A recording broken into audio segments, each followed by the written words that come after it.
भारत ने फिर निभाई रूस से दोस्ती। जयशंकर ने पश्चिमी देशों की चाल की नाकाम।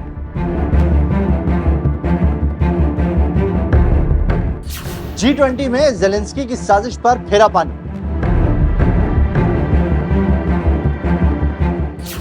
भारत नहीं देगा रूस के खिलाफ जेलेंस्की को मंच।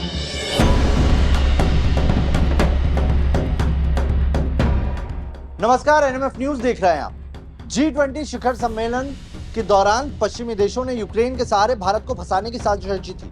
मकसद था भारतीय धरती से रूस को घेरना, लेकिन भारत ने एक तीर से कई निशाने साधे और न सिर्फ जेलेंस्की की साजिश को किनारे लगा दिया, बल्कि अपने सबसे पुराने साथी रूस का भी साथ दिया है। दरअसल G20 शिखर सम्मेलन के दौरान रूस के मुद्दे पर भारत को फंसाने का प्लान फेल हो गया है। पश्चिमी देश चाहते थे कि भारत में आयोजित होने वाले G20 शिखर सम्मेलन को यूक्रेनी राष्ट्रपति वोलोदिमीर जेलेंस्की संबोधित करें। इसके लिए वो लगातार भारत पर प्रेशर पॉलिटिक्स के तहत दबाव बना रहे थे। जेलेंस्की ने भी इसके तहत खूब हाथ पैर मारे कि वो एशिया से रूस के सबसे बड़े दोस्त भारत की धरती से रूस को भला बुरा कहे। जेलेंस्की ने इसके लिए पहले अपने उप विदेश मंत्री को भारत दौरे पर भेजा। उप विदेश मंत्री ने उसी वक्त जेलेंस्की को G20 में बुलाने की मांग भी रख डाली थी। घर में आए मेहमान को भारत ने हंस के विदा किया। उसके बाद खुद जेलेंस्की ने पुराने गिले शिकवे को दूर करने के लिए जापान में G7 शिखर सम्मेलन के दौरान पीएम नरेंद्र मोदी से मुलाकात भी की। उन्होंने सोचा कि पीएम मोदी से मिलकर उन्हें G20 शिखर सम्मेलन का इनवाइट मिल जाएगा, लेकिन भारत इसके कॉन्सिक्वेंसेस समझता था। पीएम मोदी के सिपहसालार विदेश मंत्री एस जयशंकर जानते थे कि अगर जेलेंस्की को मंच दिया तो भारत पश्चिमी देशों की चाल में फंस जाएगा, और इसीलिए भारत ने जेलेंस्की से दूरी बना ली। विदेश मंत्री एस जयशंकर ने दो टूक लहजे में कहा है कि G20 शिखर सम्मेलन में जेलेंस्की को बुलाने का कोई प्लान नहीं है। एक प्रेस कॉन्फ्रेंस के दौरान जब विदेश मंत्री एस जयशंकर से पूछा गया कि क्या यूक्रेनी राष्ट्रपति जेलेंस्की G20 शिखर सम्मेलन में आमंत्रित किए गए हैं, इस पर जयशंकर ने जवाब दिया कि जेलेंस्की को आमंत्रण दिए जाने पर कोई चर्चा नहीं हुई है। उन्होंने साफ लहजे में कहा कि हमारे नजरिए में G20 केवल सदस्यों के लिए है, देशों और संगठनों को भी इसमें आमंत्रित किया जाएगा। हम आमंत्रित गेस्ट की लिस्ट जल्दी जारी कर देंगे। हमने अभी तक इस लिस्ट को देखा नहीं है और ना ही किसी के साथ चर्चा की है। आप खुद सुन लीजिए विदेश मंत्री एस जयशंकर का ये बयान। Zelensky and G20. No, look, in our view, G20 participation is for members of G20 and for the countries and organizations who we have invited to the G20. And that list we had declared as soon as we assumed the presidency of the G20. So it is not something, that we have reviewed, and it is not something, very honestly, which we have discussed with anybody. पश्चिमी देशों को खटक रही है भारत रूस की दोस्ती। रूस Ukraine युद्ध के वक्त जहां पूरी दुनिया दो धड़ों में बट गई थी, उस वक्त भी पश्चिमी देशों ने भारत पर उनका साथ देने का बड़ा दबाव बनाया था।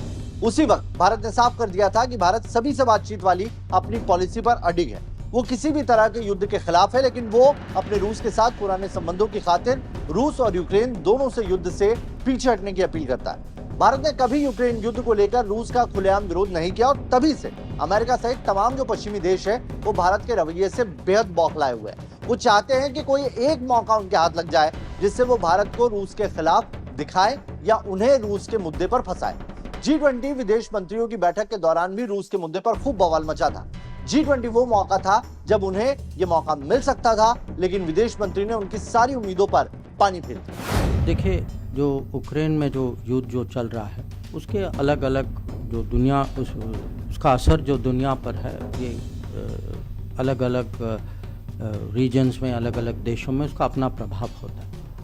अब रशिया और किसी और देश, चाइना हो या कोई और देश हो, अब उनके रिश्ते और नज़दीकी होंगे या दूर के होंगे, वो खुद तय करेंगे। हमारा रिश्ता जो रशिया के साथ अगर आप देखें, 1955 के बाद जब खुश्चेव और बुल्गेरियन आए थे यहाँ, जब वीटो पहली बार उन्होंने यूनाइटेड नेशंस में भारत का समर्थन किया था, उस टाइम हमारे रिश्ते जो हैं वो बहुत ही स्टेडी रहे। और इस दौरान दुनिया में बहुत बड़े परिवर्तन आए। माने सोवियत संघ टूट चुका था, कोल्ड वॉर आया, कोल्ड वॉर गया, यूनिपोलर आया, वो भी गया, यूरोप यूनिफाई हुआ। और आपस में अगर देखें रशिया चाइना के रिलेशंस, रशिया यूएस के, रशिया यूरोप के, इन सब संबंधों में माने कहीं अप और डाउन होता रहा। हमारे संबंध जो हैं बहुत ही स्टडी रहे हैं और इसके कारण हैं क्योंकि एक दोनों देशों में एक तो लीडरशिप इसकी जो महत्व को समझती है, पब्लिक सेंटिमेंट भी साथ देती है।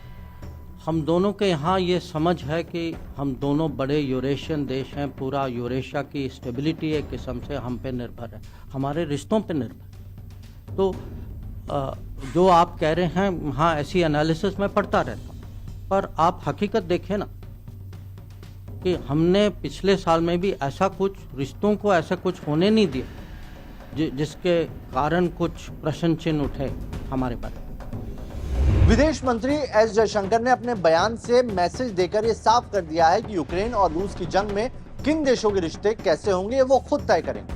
हमारे रिश्ते रूस से कैसे हैं यह हम तय करेंगे। रूस से हमारे रिश्ते बहुत पुराने हैं और हम उसे निभाएंगे।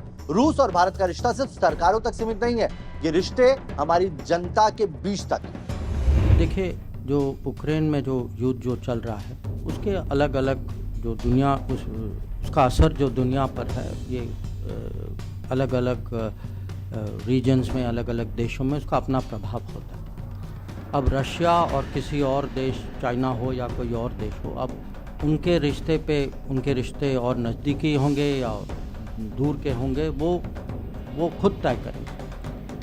हमारा रिश्ता जो रशिया के साथ अगर आप देखें 1955 के बाद जब खुश्चेव और बुल्गेरियन आए थे यहाँ, जब वीटो पहली बार उन्होंने यूनाइटेड नेशंस में भारत का समर्थन किया था, उस टाइम हमारे रिश्ते जो हैं वो बहुत ही स्टडी रहे और इस दौरान दुनिया में बहुत बड़े परिवर्तन आए। माने सोवियत संघ टूट चुका था, कोल्ड वॉर आया, कोल्ड वॉर गया, यूनिपोलर आया, वो भी गया, यूरोप यूनिफाई हुआ।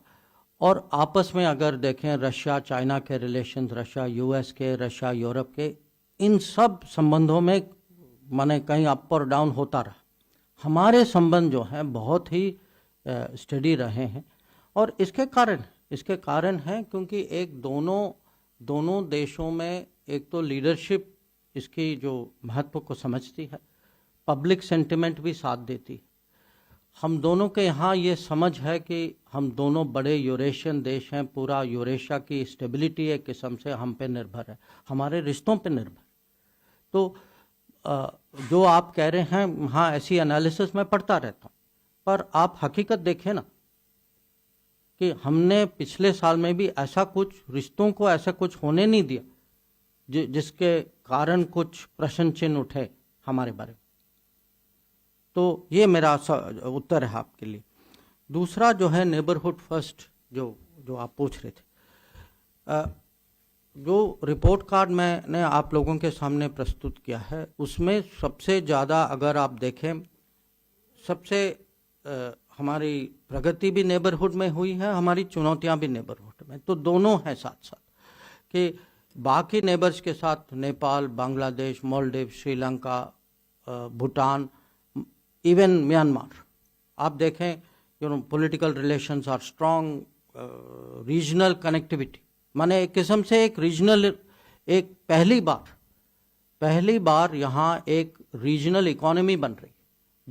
क्योंकि जब एक देश से दूसरे देश पेट्रोल जाता है, बिजली जाती है, सड़कें जाती हैं, रेलगाड़ियाँ जाती हैं, आज जो हैं हम बांग्लादेश के बंदरगाहों के उपयोग कर सकते हैं, जो एक बहुत बड़ी नई बात। तो एक लेवल पे मैं कहूँगा प्रोग्रेस रिपोर्ट में बहुत सफलता मैं आपको दिखा सकता हूँ, पर जहाँ चुनौती है एक तो पाकिस्तान के साथ है, और ये माने ये कोई नया विषय नहीं है, शुरू से ये क्रॉस बॉर्डर टेररिज्म माने उसकी चुनौती थी। और फ़र्क ये है कि हम जो हैं इसको बर्दाश्त करने के लिए तैयार नहीं हैं। तो या तो आप कहें कि नेबरहुड फर्स्ट के कारण हम टेररिज्म को साइड में रखें और पाकिस्तान के साथ कोऑपरेशन बढ़ाते जाएं, ये ना तो देश की सेंटिमेंट है ना मोदी गवर्नमेंट की सोच है।